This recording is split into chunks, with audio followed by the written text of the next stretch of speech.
नमस्कार।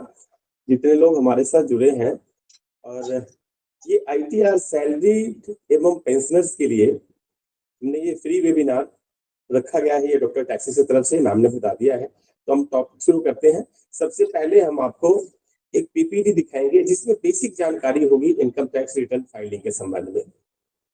उसके बाद एक एक्सेल सीट दिखाएंगे जिसमें हम फॉर्म का पैटर्न क्या होता है, जो कि यूटिलिटी फॉर्म जो इनकम टैक्स डिपार्टमेंट इशू करती है, जिसके बेस पे ये सारा कुछ जेसन्स में कैसे कन्वर्ट करते हैं और कैसे बनाते हैं, क्या बेसिक फॉर्म है, वो फॉर्म आपको दिखाया जाएगा। उसके बाद हम आपको यूजर मैनुअल दिखाएंगे, कैसे कैसे शुरू से स्टेप बाय स्टेप वो आपको यूजर मैनुअल से कहाँ पर क्या फिलअप करना है, कैसे पहले आपको यूजर आईडी क्रिएट करना है, उसके बाद पासवर्ड जनरेट करना है, उसके बाद फिर कैसे लॉगिन करना है, स्टेप बाय स्टेप आपको एंड सबमिशन तक वो बताया जाएगा। उसके बाद फिर हम आपको एक प्रैक्टिकली साइट पर ले चल के लॉगिन करके भी हम दिखाएंगे, ताकि आप बिल्कुल क्लियर हो सके और अपने रिटर्न फाइलिंग में आपको किसी तरह की कोई दिक्कत नहीं आए। तो सबसे पहले हम आपको यूजर मैनुअल की तरफ ले चलते हैं। ये जो आपके स्क्रीन पे दिख रहा है,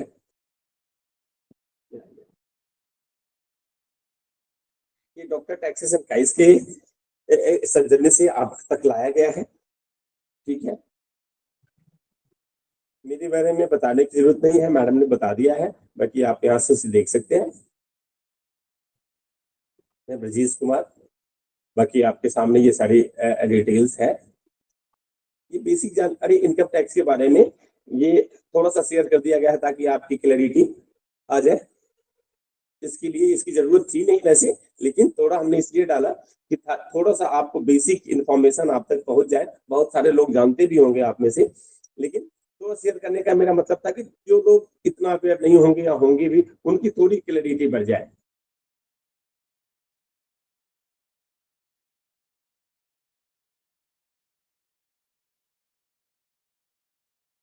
The process of filing an income tax returns online using the internet by accessing the new income tax portal using PAN-based login credential, individuals can take advantage of a range of features that simplify the tax filing process.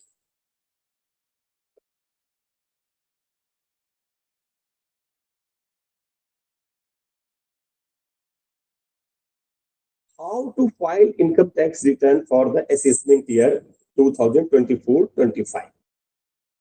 Assessment year के बारे में बहुत लोग clear होंगे, जो नहीं clear होंगे उनके लिए ये है कि फाइनेंशियल ईयर 2023-2024 के लिए असेसमेंट ईयर 2024-2025 लगता है।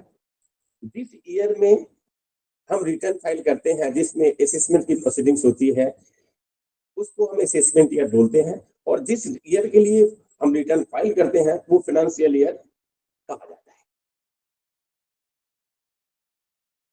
Filing the income tax return in India for salaried individual and pensioners involves several steps. Here, simplified guide to help you through the process. अब हम इस प्रोसेस की तरफ चलेंगे और इस प्रोसेस को स्टेप बाय स्टेप हम देखेंगे। कोशिश की गई है कि जितना सिंप्लीफाई तरीके से हम आपको बहुत सिंपल तरीके से आपके समझने लायक हम प्रेजेंट कर सकें, वो कोशिश की गई है। फिर भी अगर किसी तरह की कोई जानकारी ऐसा लगता है कि हाँ आप अभी क्लियर नहीं है, तो आप मैसेज कर सकते हैं। हमारी टीम आपको आपके इंडिविजुअल्स जो भी ईमेल आईडी होगा, जो भी सोर्सेज होगा, उस पर आपको इंफॉर्मेशन, जो भी जानकारी होगी वो साझा करेंगे। किसी तरह कोई डाउट हो वो आप वहां से कर सकते हैं, कोई भी क्वेरीज हो। सबसे पहला है स्टेप 1। ये इसमें क्या है कि जो डॉक्यूमेंट्स है, आपका क्या था डॉक्यूमेंट्स, कि पहले आपने ये श्योर कर लेना है कि जिस चीज की इसमें आवश्यकता होगी, जो सैलरीड है उनके लिए collect the necessary documents such as the form 16 salary declaration, pension statement, bank statement, investment proofs and any other relevant document showing income and deduction. आजकल वैसे फॉर्म 16 बहुत लोगों के अवेलेबल नहीं होता है, वो 26A से लोग ले लेते हैं। 26A से के अलावा AIS TIS में भी आता है, लेकिन जिनको मिला हुआ हो फॉर्म 16 वो वहां से क्रॉस चेक करके रिकॉन्साइल कर सकते हैं कि जो एम्प्लॉयर ने फॉर्म 16 दिया है वो as it is form 26A में या TIS AIS में शो कर रहा है या नहीं कर रहा है। कई बार ऐसा देखा गया है कि कुछ चीजें जो आपको फॉर्म 16 में आप दी गई है वो चीजें एज इट इज अवेलेबल नहीं होता है, तो आप क्रॉस कर सकते हैं, रिकॉन्साइल कर सकते हैं। इसके साथ step 2, choose the correct ITR form. अब यही चीज होता है कि बहुत लोगों को जानकारी होगी, बहुत लोगों को जानकारी नहीं होगी कि कौन सा फॉर्म हमें चूज करना है। सैलरीड में, पेंशनर में एक ही फॉर्म यूज होता है। आप सैलरीड कह लें या पेंशनर कह लें, वो हमारे यहाँ इनकम टैक्स में वो सैलरीड के कॉलम में ही आता है, सैलरीड की कैटेगरीज में ही वो आता है यहाँ। तो हम फॉर्म सेलेक्ट करने के लिए हमारा फॉर्म होता है आईटीआर 1। आईटीआर 1 फॉर्म जो भी सैलरीड या पेंशनर है उन्हें आईटीआर 1 फॉर्म चूज करना है, इसको सहज भी कहा जाता है। तो आईटीआर फॉर्म 1 आपने चूज किया। इसमें एक ध्यान देने वाली बात यह है कि जिनकी इनकम 50 लाख से नीचे तक है, जिनका सैलरी इनकम 50 लाख से नीचे तक है, उनके लिए ही आईटीआर 1 फॉर्म है। जिनकी 50 लाख से ऊपर की इनकम है वो आईटीआर 1 यूज नहीं करेंगे, वो आईटीआर 2 यूज करेंगे। तो आईटीआर 1 जो है इसकी क्राइटेरिया क्या है कि 50 लाख से नीचे तक की सैलरी होनी चाहिए, अप टू 50 लाख। उसके बाद में इसके साथ आपका कैपिटल गेन है तो आप इस फॉर्म को यूज नहीं करेंगे। कैपिटल गेन के साथ अगर आप आगे से इसी बढ़ाते हैं हम, ठीक, जो जिनके साथ सैलरी के अलावा इंटरेस्ट इनकम हो गया, हाउस प्रॉपर्टी, हाउस प्रॉपर्टी, अगर एक हाउस प्रॉपर्टी की इनकम है तभी भी आप आईटीआर 1 यूज करेंगे। अगर एक से ज्यादा हाउस प्रॉपर्टी इनकम है तभी भी आप फॉर्म 1 यूज नहीं करेंगे। तो याद रख लें, यदि आपकी सैलरी इनकम है, अदर सोर्सेज में बैंक का इंटरेस्ट है, एफडी इंटरेस्ट है, वह इनकम है, और केवल एक हाउस प्रॉपर्टी इनकम है और 50 लाख से नीचे की इनकम है, तब आप आईटीआर 1 यूज करेंगे। इसके अलावा अगर कोई भी इनकम आपका एक से अधिक प्रॉपर्टी है या कैपिटल गेन का इनकम है तो आप आईटीआर 2 यूज करेंगे। ठीक है। आईटीआर 2 में एक और फैसिलिटी है कि इंडिविजुअल एंड एचयूएफ के केसेस में भी आईटीआर 2 यूज किया जाता है। लेकिन कंडीशन ये है, आईटीआर 2 का कंडीशन ये है कि business income, business and professional income नहीं होना चाहिए, ये ध्यान दें। अब स्टेप 3 में है कि हम कैसे, अब बात ये है कि अब आपने सारा कुछ डॉक्यूमेंट इकट्ठा कर लिया, फॉर्म भी कर लिया, आपको डिसाइड हो गया कौन सा फॉर्म आपने चूज करना है। अब आता है कि कैसे हमें करना क्या है। फर्स्ट हमें क्या करना है, तो फर्स्ट आपको रजिस्टर करना है अपने आप को। ज्यादातर लोगों ने रजिस्टर कर लिया होगा, जो फर्स्ट टाइम होंगे, जिन्होंने अभी पहला रिटर्न डालना होगा, वो हो सकता है कि उन्होंने अभी तक पैन रजिस्टर नहीं किया है। तो सबसे पहले आपको वेबसाइट पे जाके ये www.incometaxindiafiling.gov.in, अब ये इस वेबसाइट पे जाके आपने क्या करना है, पहले रजिस्टर करना है अपने आप। रजिस्टर करेंगे, अपना पैन नंबर डालेंगे, पैन के बाद इसमें स्टेप में थोड़ी सी और जानकारी आगे हम जब यूजर मैनुअल पे चलेंगे तो हम आपके साथ साझा करेंगे। वो बिल्कुल वो एज इट इज वो फॉर्म होगा, कैसे कैसे आपने फिल करना है। वो इनकम टैक्स india.filing.gov.in पे जाके आपने रजिस्टर करना है। रजिस्टर का प्रोसेस आगे हम मैनुअल में आपको बताएंगे कैसे कैसे रजिस्टर करना है। अब complete the ITR form online, जितनी डिटेल्स आपकी है वो डिटेल्स, जो भी इंफॉर्मेशन है वो स्टेप बाय स्टेप इंफॉर्मेशन साझा करना है। इंफॉर्मेशन के बाद में आपकी टैक्स लायबिलिटी वहां आएगी, टैक्स लायबिलिटी के लिए आपको टैक्स पे करना है और फिर अब आपको अपना स्टेटमेंट वहां। अब टैक्स लायबिलिटी आता है कि कैसे हम टैक्स कैलकुलेट कैसे करें, कैसे कंप्यूट करें, उनमें क्या क्या चीज, बेसिक चीज हमें देखना है कि हमको टैक्स लायबिलिटी निकालना है। तो वो कंप्यूटेशन बनाते समय हम जो कंप्यूट करेंगे टैक्स लायबिलिटी, वो क्या क्या क्या चीज देखना है। वैसे जब आप साइट पे जाएंगे तो वहां पर 2 ऑप्शन आता है, ऑफलाइन और ऑनलाइन। तो आपने ऑनलाइन ही चूज करना है, क्योंकि ऑफलाइन उनके लिए है जो यूटिलिटी फॉर्म डाउनलोड करने के बाद पहले उसको वेरीफाई करते हैं और उसके बाद वो जेसन में कन्वर्ट करते हैं और उन्होंने अपने ड्राइव में कहीं स्टोर रखा हुआ है पहले से प्रिपेयर करके, तो सैलरीड के केसेज में आपको वो ऑफलाइन यूटिलिटीज को नहीं सेलेक्ट करना है, ऑनलाइन में करना है। ऑनलाइन में आपको क्या बेसिक बेनिफिट मिलेगा कि बहुत सारी जो डेटाज है आपकी वो ऑटो फिल्ड वहां पे आएगा, ऑटो पॉपुलेट है, तो आप वहां से क्रॉस करके आपको इजी भी रहेगा और आप उसको क्रॉस भी कर सकते हैं बड़ी आसानी से।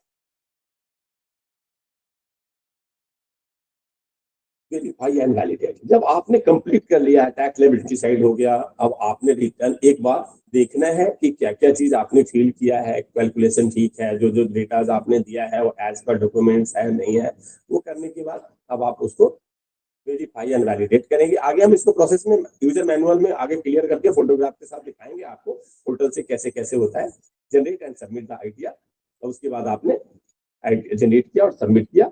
ई वेरीफाई, ये वेरीफाई क्या है कि जब आपने रिटर्न सबमिट कर दिया तो आपको वेरीफाई करना होता है, क्योंकि पहले ये जब हम मैनुअल रिटर्न फाइल करते थे तो अब आपके सिग्नेचर्स जाते थे, वहां पे आप साइन करते थे, लेकिन अब ये ऑनलाइन है, इसलिए इसको ई वेरीफाई जब आप करेंगे तभी आपका माना जाएगा कि आपकी स्वीकृति, आपकी सहमति से ये रिटर्न फाइल की गई है। अब उसके दो तीन चीजें हैं कि आप वेरिफिकेशन थ्रू नेट बैंकिंग, अगर आप नेट बैंकिंग यूज करते हैं तो वहां से भी फैसिलिटी है। वेरिफिकेशन यूज आधार ओटीपी, आप आधार से जो भी आपका मोबाइल लिंक होगा वहां से भी आप ओटीपी जनरेट करके उससे भी वेरीफाई कर सकते हैं। एटीएम बैंक से भी कर सकते हैं आप वेरिफिकेशन थ्रू, डीमैट अकाउंट से भी आप कर सकते हैं। इसमें डीएससी की फैसिलिटी होती है, लेकिन आपके लिए वो अवेलेबल है। साइन करके भेजने का भी रहता है कि आप हार्ड कॉपी भी साइन करके आप भेज सकते हैं उनको। 30 डेज, विद इन 30 डेज आपको साइन करके वो चीज भेजना होता है। बैंगलोर विद इन 120 डेज, ये गलत है, 120 डेज नहीं, ये 30 डेज है, तो इसको 30 डेज ही आप समझे, 120 डेज नहीं। कंफर्मेशन एंड एक्नॉलेजमेंट, अब उसके बाद आपके पास एक कंफर्मेशन आ जाएगा, ठीक है, ITR फाइल वो फॉर्म एक्नॉलेजमेंट निकल के आ जाएगा। अब आपकी रिटर्न फाइल होगी सक्सेसफुली, बातचीत हुई। अब इसमें कुछ एडिशनल टिप्स हमने डाला है। एडिशनल टिप्स का मतलब ये है कि कुछ चीजें जो आपको ध्यान देना है कि ensure you file your ITR before the due date, typically July 31 है। ये 31 जुलाई आपके लिए जो ड्यू डेट है, जो लास्ट डेट है, वो आपका 31 जुलाई 2024 है। तो ये ध्यान रखना है कि आपको बिलेटेड रिटर्न फाइल ना करना पड़े। किसी कारण से आप छूट जाते हैं, नहीं भर पाते हैं, तो आप लेट फी के साथ 31 दिसंबर 2024 तक आप फाइल कर सकते हैं। लेकिन आप कोशिश करें, इंश्योर करें कि आप 31 जुलाई से पहले पहले ही अपना रिटर्न फाइल कर लें। Pay any remaining tax liability before filing your ITR to avoid interest and penalty. जो भी टैक्स लायबिलिटी है वो पे कर दें। हालांकि सिस्टम आपको ये फैसिलिटी देता है कि आप पे लेटर करके भी आप वहां से भेज सकते हैं, रिटर्न पेबल दिखाकर वहां से भेज सकते हैं, लेकिन ऐसा नहीं करना है। सिर्फ उसमें आपको एडिशनल इंटरेस्ट की लायबिलिटी आएगी, साथ साथ में पेनल्टी का भी प्रोविजन हो सकता है, पेनल्टी भी आ जाए, ठीक है। वैसे इंटरेस्ट तो लगेगा ही लगेगा, लेकिन आपको कोशिश करना है कि आप टैक्स कर ही दें, ठीक है। सबकी एक एक्नॉलेजमेंट की कॉपी आप अपने रेफरेंस के लिए लेकर रख लें, ठीक है। And with in the stipulated deadlines. यहाँ पर हमने आपको ITR के ये सहज और इससे दोनों के ये डिटेल्स ऐसा ब्रीफ करके यहाँ दिया गया है कि ये फॉर्म में क्या चीज है। अब इस तरह से हम आपको वो लेके चलते हैं। अब हम इसके बाद एक एक्सेल का वो फॉर्म दिखाएंगे आपको कि एक्सेल फॉर्म क्या है। यूटिलिटी फॉर्म जो बेसिक फॉर्म है वो एक्सेल शीट पे केवल जानकारी के लिए दिखा रहे हैं कि कैसा वो फॉर्म होता है जो जेसन में कन्वर्ट होता है ऑनलाइन में, उसी का फॉर्म कैसे कन्वर्ट होकर आपके डाटाबेस पे आता है ऑटो पॉपुलेटेड में। बेसिक फॉर्म जो यूटिलिटी फॉर्म है जो डिपार्टमेंट निकालती है वो चीज हम लेके चलते हैं। ये फॉर्म होता है जो भी यूटिलिटी फॉर्म है, इसे कुछ सॉफ्टवेयर के माध्यम से हम इसमें फिल करते हैं। और अगर आप ऑफलाइन यूटिलिटी यूज करेंगे तो आपको ऐसा ही फॉर्म आएगा। ऐसे फॉर्म में ही आपको ये डेटा फिल करना है और इसके साथ ये फॉर्म है, इसमें आप अपने क्रेडेंशियल डालेंगे तो इसके साथ धीरे ऑफलाइन वाले के लिए है ये। अगर ऑफलाइन में, हालांकि आपको ऐसा करना नहीं है, जानकारी के लिए साझा करना है, जानकारी के लिए पूरा आपने फिलअप किया। इसमें जो भी कॉलम आपके भरने हैं ये एक्सेल शीट में ये डिटेल्स में सारा कुछ दिया गया है। लास्ट में। ये ऐसा फॉर्म होता है, केवल जानकारी के लिए हमने ये साझा किया है कि ऑफलाइन यूटिलिटी आपने नहीं फिलअप करना, आपने ऑनलाइन यूटिलिटी से ही फिलअप करना है। इसको हम जेसन में कन्वर्ट करते हैं, फिर जेसन अपलोड होता है सिस्टम पोर्टल पे। ठीक है, अब इसके बाद हम आपको यूजर मैनुअल में लेके चलते हैं। आइए यूजर, ये आप जो देख रहे हैं आपके सामने स्क्रीन है, इस स्क्रीन को देखेंगे, इनकम टैक्स का वेबसाइट है, ये पोर्टल है इनका। यहाँ पे एक जगह आप देखेंगे, ऊपर टॉप पे एक कॉर्नर से लॉगिन एंड रजिस्टर लिखा हुआ है। इसी रजिस्टर पे जिनका ऑलरेडी रजिस्टर्ड है, जिनका पैन ऑलरेडी रजिस्टर्ड है, वो लॉगिन पे जाएंगे, और जिनको रजिस्टर करना है वो रजिस्टर पे जाएंगे। अब हम आपको यहाँ पर एक चीज देखिए, क्लियर है कि कैसे आपको चीज करना है।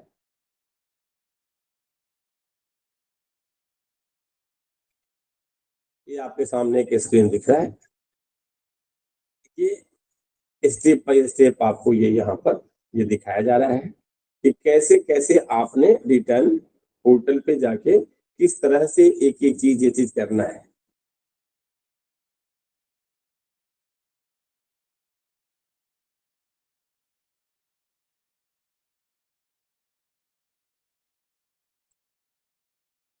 अब यहाँ पे आपके अपने जो डिटेल्स है, ये तो ऑटो पॉपुलेटेड उसमें आएगा आफ्टर रजिस्ट्रेशन। अब आपने यहाँ से क्या क्या चीज देखना है, जो मेजर चीज है वो मैं आपको एक एक पॉइंट करके बताऊंगा, जिनको कोई डाउट होगा वो बात यहाँ से आए। अब यहाँ पे क्या है, नेचर ऑफ एम्प्लॉयमेंट, यहाँ से स्क्रॉल डाउन करके आपने सेलेक्ट करना है। यहाँ ITR 1 आपने सेलेक्ट किया, 139 मंथ, ये बिफोर ड्यू डेट आप फाइल करते हैं तो आएगा 139 मंथ सेक्शन लगता है इनका, तो आपने ये इसी को क्लिक करना है।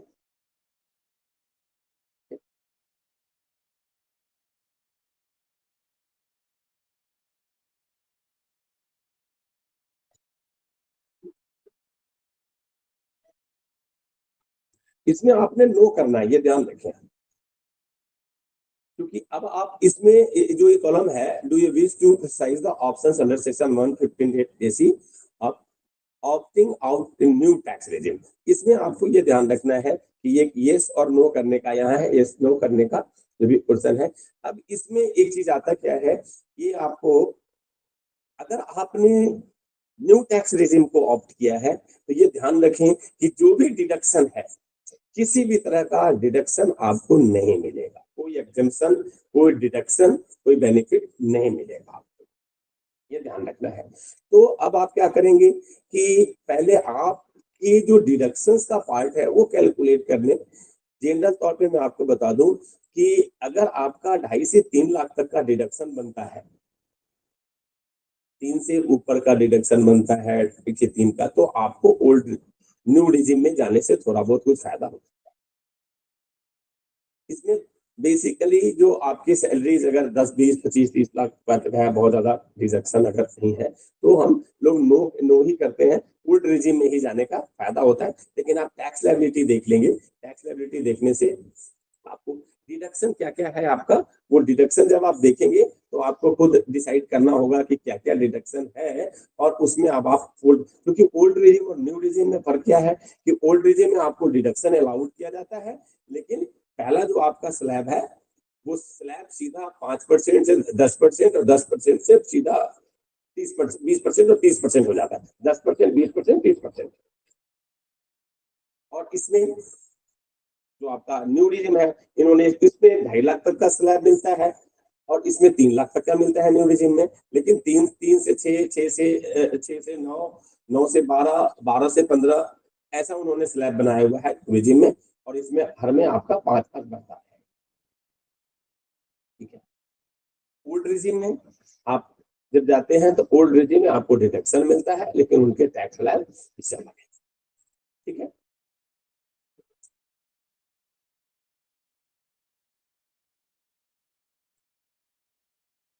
यहाँ पे आपने अपना बैंक डिटेल्स सेलेक्ट करना है, और ये ध्यान रखना है जिनका रिफंड बनता है उनको ध्यान से इसको रिफंड के लिए ऑन करना है वहां पे, रिफंड आप क्रेडिट लेंगे। अगर आपने वहां पर सेलेक्ट नहीं किया रिफंड किस में आएगा, एक बैंक है तब भी, एक से अधिक बैंक है तब भी रिफंड के लिए आपको वहां पर चेक करना है। अगर नहीं किया तो आपके बैंक में रिफंड नहीं आएगा, आपको दिक्कत का सामना करना पड़ सकता है।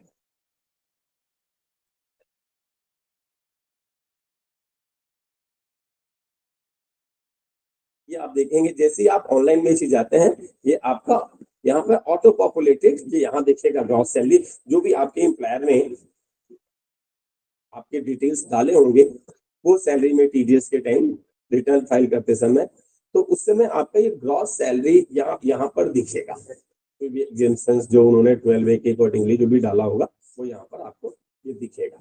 ठीक है,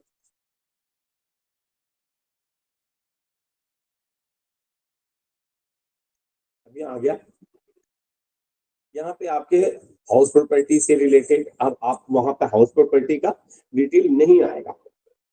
अब हाउस प्रॉपर्टी का कोई भी रेंटल इनकम यदि हो तो आपने मैनुअली यहाँ डालना है, क्योंकि सैलरी डाला तो एम्प्लॉयर के डाटाबेस से आ गया आपके पास ऑटो पॉपुलेटेड में, लेकिन इनकम फ्रॉम हाउस प्रॉपर्टी ये आपके पास नहीं आएगा आप ऑटो पॉपुलेटेड में। तो आप अब क्या डालेंगे, यहाँ पर मैनुअली आपको डालना पड़ेगा।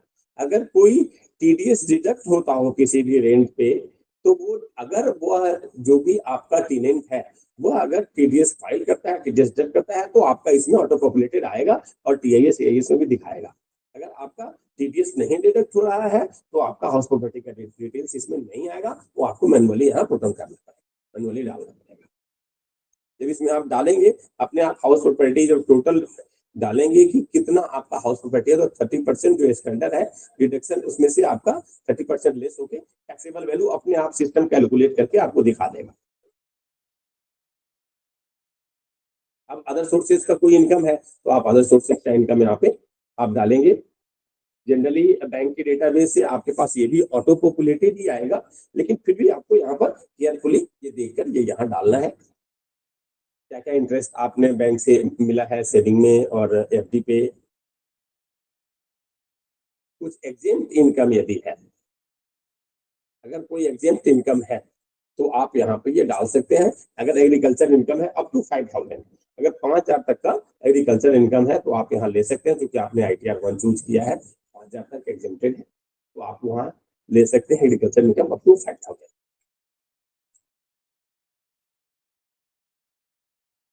अब आपने ये डेटास आपके सामने स्क्रीन है, ठीक है।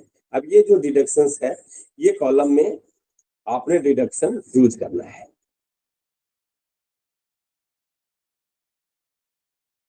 ये 80CCD ये चीज आ रहा है, कोई एनपीएस वगैरह होल्डर कोई होंगे तो अप टू 50,000 तक ये यहाँ पर इनको एडिशनल टैक्स बेनिफिट मिलेगा। और 80C में तो हमारा 80C है, 80C में अप टू 150 1,50,000 तक आपको 1,50,000 तक आपको इसमें 80C में आपका टीम मिलता है। 80G अगर किसी का एप्लीकेबल है, कहीं कोई डोनेशन किया हुआ है, कहीं कोई आपने चैरिटेबल ट्रस्ट को चैरिटेबल गवर्नमेंट को दिया है तो 80G में आप वहां से डाल सकते हैं, 50% इसमें रिबेट को मिल जाएगा रिडक्शन का। और 80D पता ही है मेडिक्लेम का होता है, 80TT ये आपका बैंक इंटरेस्ट का होता है।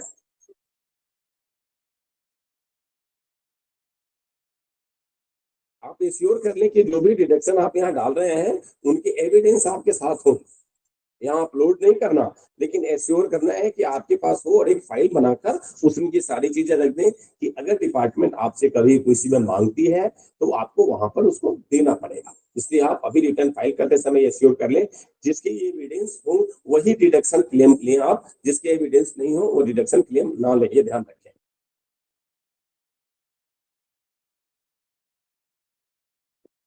अब यहाँ पर ये जो आपके टैक्स लायबिलिटी यहाँ ऑटो पॉपुलेटेड आ जाएगा, जैसे आपने वहां डाटा डाला उसमें से चीज आ जाएगा। और कोई टीडीएस है तो वो टीडीएस का भी डिटेल्स यहाँ आ जाएगा अपने आप, टीडीएस टीसीएस कोई भी होगा वो अपने आप यहाँ ऑटो पॉपुलेटेड में यहाँ आपको दिखाने लगेगा। अगर कोई आपने एडवांस टैक्स पे किया होगा, सैलरी के केसेस में तो एडवांस टैक्स बहुत कम ही लोग पैसे पे करते हैं, टीडीएस ही कट जाता है बेसिकली तो नहीं होता है। लेकिन फिर भी अगर किसी को ऐसा लग रहा है टैक्स लायबिलिटी हमारा निकल सकता है तो इंटरेस्ट सेव करने के लिए वो एडवांस टैक्स डाल देते हैं मार्च के महीने में, जनरली फरवरी मार्च में डाल देते हैं। लेकिन टीडीएस जिनका कटता होता है इसके चांसेस बहुत कम होते हैं। फिर भी आप लोग अपने इंडिविजुअल लेवल पे ये डिसाइड कर लें कि आपने अगर एडवांस टैक्स डाला है तो यहाँ पर आपको पॉपुलेटेड में आएगा, तो आपने कितना डाला है क्या है वो चेक कर लें। टीडीएस को रिकॉन्साइल कर लें कि आपके एम्प्लॉयर ने कितना टीडीएस आपसे डिडक्ट किया है, वो टोटल अमाउंट यहाँ रिफ्लेक्ट कर रहा है कि नहीं, आपके पॉपुलेटेड में आ रहा है कि नहीं आ रहा है। अब टैक्स लायबिलिटी जो भी आएगा वो यहाँ पर देख करके आपने देखा। अब आप यहाँ पर कंप्यूटेशंस की जो डाटा है, अब आपने देख लिया ग्रॉस इनकम कितना था, फिर से आप वेरीफाई करते जा रहे हैं। यहाँ पर फिर आपका ये सारी चीजें स्क्रीन पर जैसे आप ऑनलाइन फाइल करेंगे ये अपने आप आ रहा है। हम जानकारी के लिए साझा कर रहे हैं आपसे, आपको दिखा रहे हैं कि क्या क्या कैसे आएगा। इन सब चीजों में आपको एक एक कॉलम को देखना है केवल कि जो डाटा है वो करेक्ट है कि नहीं है। जहां करेक्ट नहीं है उसमें आपने मैन्युअली फिल करना है। ये सब जो भी आपके डेटा वहां होंगे पहले से वो सारा कुछ रिफ्लेक्ट करेगा। यहाँ से टोटल टैक्स लायबिलिटी यहाँ आ गया। अभी आप पे ये 234F एप्लीकेबल नहीं होगा आप पे। इंटरेस्ट, हाँ, अगर कोई टैक्स लायबिलिटी बनता है, यदि आपका अगर 10,000 से ऊपर का कोई टैक्स लायबिलिटी बनता है तो इंटरेस्ट अपने आप इसमें लग जाएगा। क्योंकि 10,000 से ऊपर यदि टैक्स लायबिलिटी था तो आपने एडवांस टैक्स पे करना था, आपने एडवांस टैक्स नहीं पे किया और 10,000 से ऊपर की टैक्स लायबिलिटी है तो आपको यहाँ पर इंटरेस्ट देना पड़ेगा। ये ध्यान रखना है। ये 234F की लेट फी है। ये लेट फी आपको 31 जुलाई तक नहीं लगेगा। आप 31 जुलाई के बाद अगर आप रिटर्न फाइल करते हैं तो 31 दिसंबर तक आप करते हैं तो आपको फिर ये लेट फी एप्लीकेबल है, आपको लेट फी देना पड़ेगा।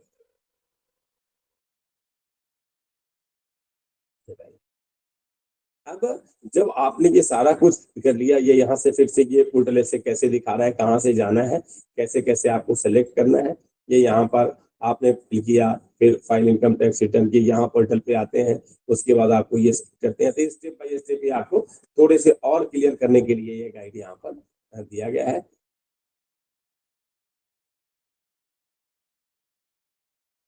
यहाँ असेसमेंट ईयर, जैसा कि मैंने पहले ही बताया, आपने असेसमेंट ईयर चूज करना है। अब असेसमेंट ईयर सबको पता ही है 2024 2025 ये असेसमेंट ईयर है, तो ये असेसमेंट ईयर आपने चूज करना है। अब यहाँ पर उसके नीचे आप देखेंगे यहाँ मोड ऑफ फाइलिंग।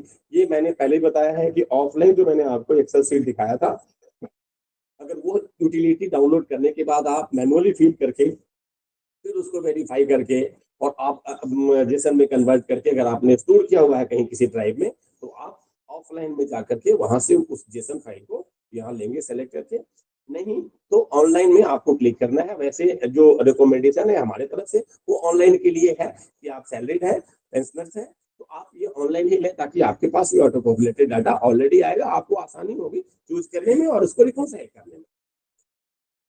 ऑनलाइन आपने लिया, ये ऑनलाइन डाटा आप यहाँ से जैसे ही आपने ऑनलाइन सेलेक्ट किया, ये ऑनलाइन डाटा आपके सामने ये रिफ्लेक्ट करने लगेगा।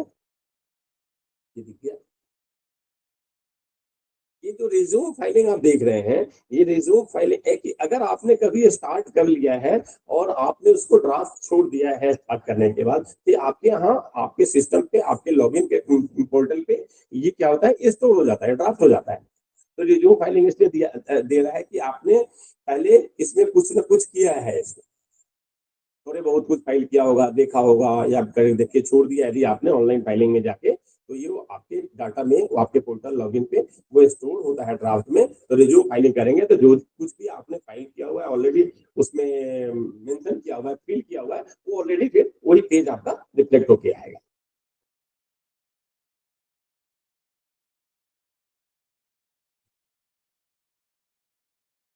अब आपको पता ही है कि आप किस में आते हैं, ये किस कैटेगरी में आएंगे। आप जो आपका स्टेटस है वो स्टेटस क्या है आपका, इंडिविजुअल होगा। कि आप सैलरीड है तो आपका स्टेटस यहाँ पर इंडिविजुअल स्टेटस आएगा। इंडिविजुअल लिया आपने सैलरी और पर्सनल दोनों के लिए। अब यहाँ पे आपको फॉर्म आप पे एप्लीकेबल नहीं है, ये आप ये सिलेक्ट आईटीआर फॉर्म यहाँ पर आपने लिया, ये आईटीआर फॉर्म में आपका आईटीआर 1 ऑलरेडी ले लिया।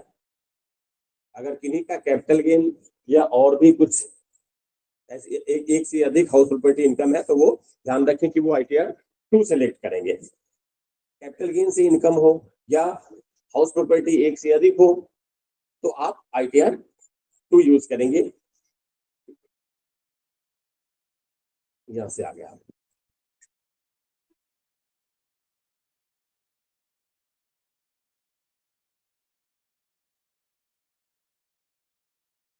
यहां से आगे चलते जाते हैं। ये आपका ये फॉर्म का फिर चीप पैटर्न आ गया।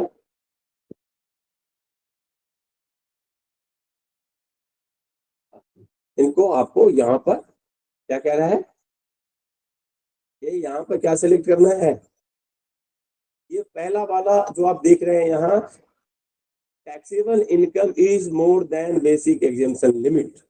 बेसिक एग्जेम्पशन लिमिट मतलब 2,50,000, 2,50,000 is the basic exemption limit. तो आप रिटर्न फाइल कर रहे हैं।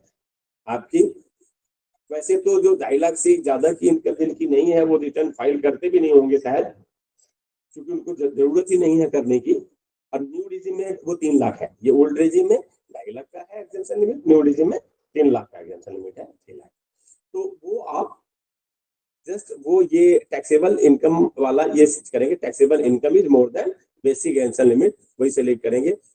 सपोज कि कोई आदमी 2,50,000 से लेस देन इनकम है और वो फाइल करना चाहते हैं तो वहां से अदर, ठीक है।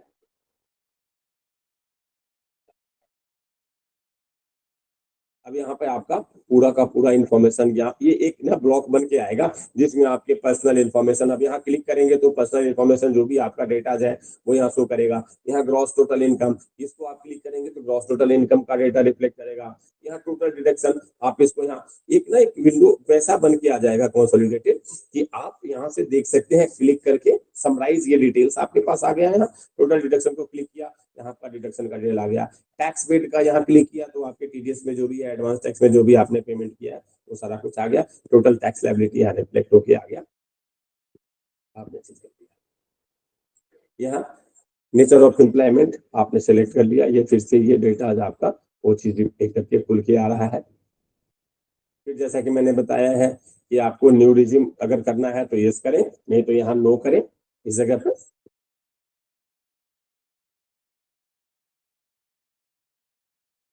अब ये जैसे जैसे आप ये कंफर्म करते चले जाएंगे एक एक बार, तो ये यहाँ पर आपको ये टिक मार्क दिख रहा है। यह टिक मार्क जैसे आपने पर्सनल इंफॉर्मेशन वेरीफाई करके कंफर्म कर दिया, आगे निकल गया, तो ये आपको यहाँ कंफर्म आएगा। मतलब कंफर्म का मतलब कि आपने जो भी पर्सनल इंफॉर्मेशन में जो डेटा था उसको आपने एक्सेप्ट कर लिया, यस इज इट करेक्ट। तो आपने जैसे कहा कि इट इज करेक्ट, तो अब आपका ये यहाँ पे कंफर्मेंट ये साइन मार्क आ जाएगा।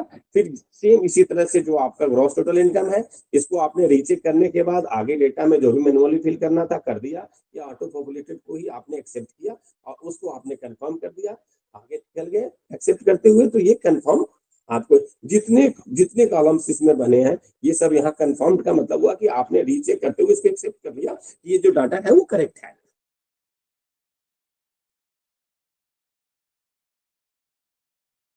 अब यहाँ पर जो भी टैक्स लायबिलिटी आ गई, अब ये टैक्स लायबिलिटी एक वैसे ही एग्जाम्पल के तौर पे दिखाया गया है कि ये यहाँ पर एक चीज इनकी सैलरी है, ये डाटा आ रहा है, टोटल टैक्स इंटरेस्ट इतना आ रहा है, टोटल टैक्स लायबिलिटी इतना इनका आ रहा है।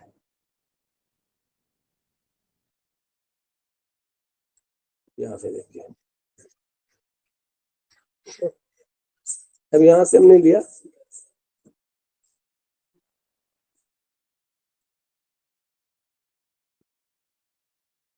अब यहाँ पे आप पेमेंट की आ गई। अब यहाँ पे आपको जो भी है कर दिया तो अमाउंट पेबल खत्म हो गया। आते रहेंगे। इसमें से अगर बीच बीच में कोई भी क्वेश्चन अगर आप लोगों का बनता हो, कुछ भी चीज अधूरा अगर रह रहा हो या हमने यहाँ पे बताना हम भूल गए हो तो आप हमें मेल करेंगे, हम आपको प्रॉपर, हमारे बैंक टीम आपको प्रॉपर आंसर करेगी। किसी भी तरह का कोई भी डाउट हो, कोई भी जानकारी आप लेना चाहते हो, हमारी टीम आपको। अभी जो डिडक्शन में, डिडक्शन वाले में कुछ हाउस प्रॉपर्टी का होता है वो अंडर सेक्शन 24 में आप वहां हाउस प्रॉपर्टी में इंटरेस्ट का ले सकते हैं, और जो प्रिंसिपल अमाउंट यदि बचता है तो अप टू 1,50,000 जो एटीसी का डिडक्शन है वो वहां लेना है। सपोज कि आपका ईएमआई बनता है 1,50,000 फॉर द ईयर, उसमें से आपने ये डिसाइड कर निकालना है, बैंक से आपको एक सर्टिफिकेट इशू होता है वो लेना है, या पता करना है कि आपका इसमें प्रिंसिपल पार्ट कितना था और आपका इंटरेस्ट पार्ट कितना था। तो इंटरेस्ट पार्ट आपको अंडर सेक्शन 24 में हाउस प्रॉपर्टी लॉसेस में चला जाएगा, वहां फिल करना है। और जो प्रिंसिपल पार्ट है वो एटीसी के डिडक्शन में आपको जितना भी उसका पार्ट है वो आप अप टू 1,50,000 ले सकते हैं।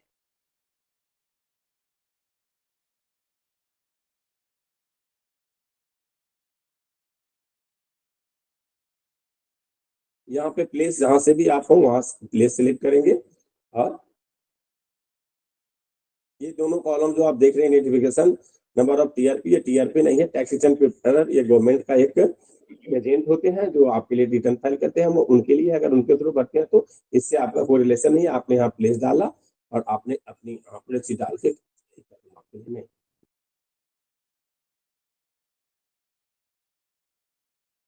ये यहाँ पर डिटेल से आया, फिर आपने यहाँ पर डाला और प्रोसीड टू वैलिडेशन कर दिया। ये इस तरह का विंडो आपके पास वैलिडेशन सक्सेसफुल, जब आप यहाँ पर सबमिट कर देंगे तो आपका वैलिडेशन सक्सेसफुल, वैलिडेट करने के बाद यहाँ आ जाएगा और प्रोसीड टू वेरिफिकेशन। जब आपका वैलिडेशन सक्सेसफुली आ जाएगा तो अब आप यहाँ पर प्रोसीड टू वेरिफिकेशन का मतलब ये हुआ कि जैसे मैनुअल में पहले हम साइन करके भेजते थे, मतलब आपकी एक्सेप्टेंस है, यहाँ इसी तरह से वेरिफिकेशन होता है। ओटीपी आएगा, ओटीपी से आपको वेरीफाई करना होगा ताकि ये एक्सेप्ट हो जाए कि आपकी एक्सेप्टेंस है कि हाँ आपने ही ये रिटर्न डाला है, और जो भी डेटा जो भी इंफॉर्मेशन आपने रिटर्न में साझा किया है वो आपकी स्वीकृति से है, आपकी एक्सेप्टेंस है उसमें। यही वेरिफिकेशन का जो भी है, आप इसमें करेंट तुरंत भी वेरीफाई कर सकते हैं, इसमें आपको ऑप्शन है ई वेरीफाई लेटर, आप बाद में भी इसको वेरीफाई कर सकते हैं, वेरीफाई वाया आईटीआर, आप हार्ड कॉपी भेज के भी उनको सबमिशन दे सकते हैं। लेकिन ये सजेस्ट किया जाता है कि आप तुरंत ही वेरीफाई कर लें ताकि आपके रिटर्न की प्रोसेसिंग उसी समय से, जब तक आप वेरीफाई नहीं करेंगे तब तक आपके रिटर्न का प्रोसेसिंग शुरू नहीं होगा।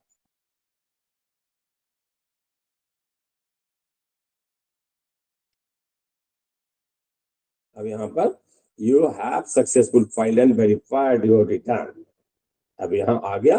अब यहाँ पर वहां से जाके आप डाउनलोड रिसिप्ट, आप डाउनलोड रिसिप्ट पे क्लिक करेंगे, और जैसे ही डाउनलोड रिसिप्ट क्लिक करेंगे आपके यहाँ ये डाउनलोड हो जाएगा, और वो रिटर्न की कॉपी, वो एक्नॉलेजमेंट की कॉपी है, वो वहां से आप ले सकते हैं। वैसे आपके लॉगिन पोर्टल पे भी पड़ा होगा, पोर्टल पे भी आप कभी भी ले सकते हैं। अगर आपने यहाँ से अभी नहीं लिया तो कभी भी आपके पोर्टल पे ही वो फाइल रिटर्न के पोर्टल पोर्शन में पड़ा होगा, आप वहां से ये चीज ले सकते हैं। ठीक है, अब मैं आपको जल्दी से वहां बाहर चलिए, जल्दी से मैं आपको फिर ये ऑनलाइन उसी में लेके चलता हूँ कि आपको अगर इसमें से कोई क्लैरिटी नहीं है तो हम वहां आपके लॉगिन पे लेके चलते हैं, पोर्टल पे एक बार वहां से आपको क्लैरिटी करते हैं ताकि और भी क्लियर हो सके। लॉगिन किया जाए।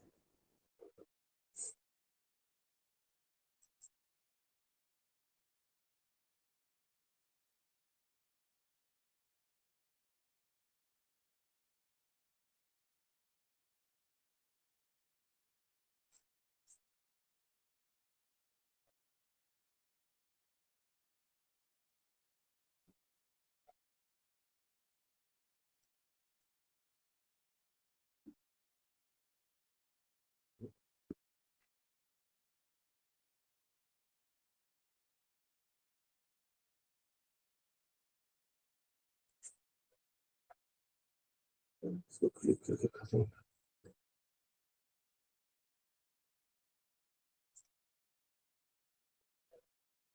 ये हिंदी में क्यों आ रहा है यार, ये भी करो पहले, हिंदी में क्यों आ रहा है, ऐसे क्यों आ रहा है हिंदी में, यहाँ से इसको करिए, ऐसे क्यों हो रहा है?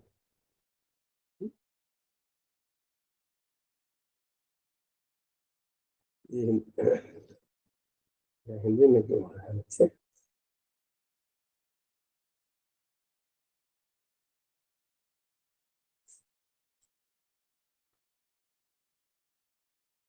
हिंदी में क्यों आ रहा है?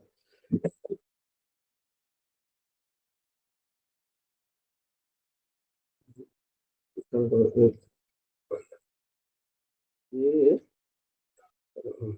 अब यहाँ आ गया लॉगिन के से। अब यहाँ पे जिनका पहले ही बताया हमने कि जिन्होंने फर्स्ट टाइम करना अभी तक अपना पैन रजिस्टर नहीं किया है, वो यहाँ रजिस्टर पे जाके यहाँ रजिस्टर करेंगे। वो पूरा क्रेडेंशियल वहाँ डाल के पैन और डाटाबेस एड्रेसेस डालना होता है। उसके बाद जो भी ईमेल आईडी और मोबाइल नंबर देंगे, उस ईमेल आईडी मोबाइल नंबर पे दोनों पे ओटीपी आता है।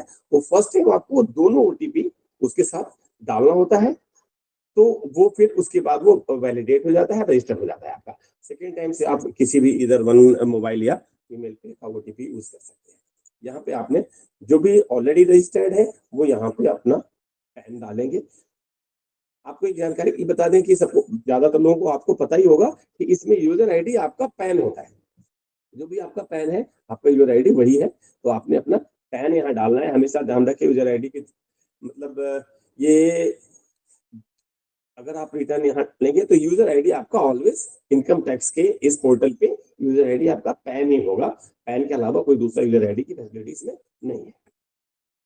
आपने डाला, अब आप यहाँ पे हम ये आपको एक दिखा केवल आपको दिखाने के लिए समझाने के लिए डाला जा रहा है। ये इसमें कोई दबिश नहीं है। आपके सबके अलग अलग होंगे ये, जो कि ये आपका अपने लॉगिन पे जो आपके अपना क्रेडेंशियल है उसके अकॉर्डिंगली जो आपके एआईएस और टीआईएस में रिफ्लेक्ट होता है, वह डाटा जो आपके एम्प्लॉयर ने डाला है वह डाटा आपके केसेज में शो करेगा। इसलिए किसी से ये मैच नहीं करेगा। ये हमने वैसे समझाने के लिए ये डमी आपको ये दिखाया है। अब यहाँ पे आई एम टैक्स पेयर, आपको यहाँ पे टैक्स पेयर सिलेक्ट करना है। जैसा आपने चीज देखा है यहाँ पे I am tax payer select अपने। अब यहाँ पे आपको पासवर्ड अपना डालना है, सबको अपना अपना पासवर्ड डालना है। ये हम आपको जस्ट बहुत ज्यादा क्लैरिटी के लिए हम ये दिखा रहे हैं लॉगिन करके, ताकि आप जो भी फर्स्ट टाइम होंगे, ज्यादातर लोगों जो आपको पता ही होगा जो ऑलरेडी यूज टू होंगे पोर्टल से, जो जिन्होंने अभी तक कोई यूज नहीं किया है, जिनकी जानकारी नहीं रही, जो किसी और से रिटर्न फाइल कराते रहे, अब उनका इंटरेस्ट डेवलप हुआ कि हम खुद से अपने आप करें, उनके लिए ये चीज आया। अब यहाँ पे कंटिन्यू करते हैं आप।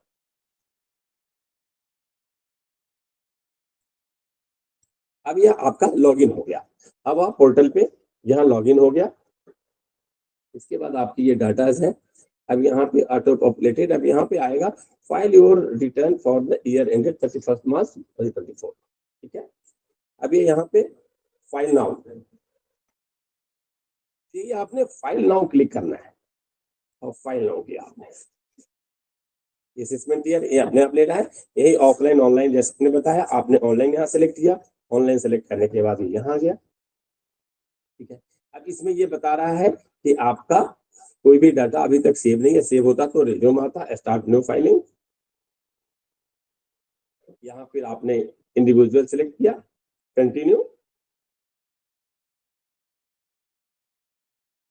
आईटीआर फॉर्म, जैसा कि मैंने बताया आपके केसेस में आईटीआर 1 या आईटीआर 2 जो भी आपका हो आपने सिलेक्ट करना है। हमने यहाँ आईटीआर 1 लिया, क्योंकि हमारी सैलरी 50 लाख से नीचे है, एक हाउस प्रॉपर्टी है और अदर सोर्सेज इनकम है, सैलरीड इनकम है, तो इसके लिए आईटीआर 1 प्रिस्क्राइब है। इसके अलावा आईटीआर 2 प्रिस्क्राइब है, तो हमने आईटीआर 1 सेलेक्ट किया। ठीक है, प्रोसीड विद आईटीआर 1 हमने यहाँ क्लिक किया। अब यहाँ पे हमारा आईटीआर 1 का फॉर्म यहाँ ओपन हो गया। अब यहाँ कह रहा है गेट स्टार्टेड। अब यहाँ हमने स्टार्ट किया। अब यहाँ से आपका रिटर्न फाइलिंग प्रोसेसिंग शुरू हो गया। अब यहाँ पे जैसा हमने आपको पहले बताया है, ये taxable income is more than basic exemption, ये आपको ये सिलेक्ट करना है। आपने क्लिक किया।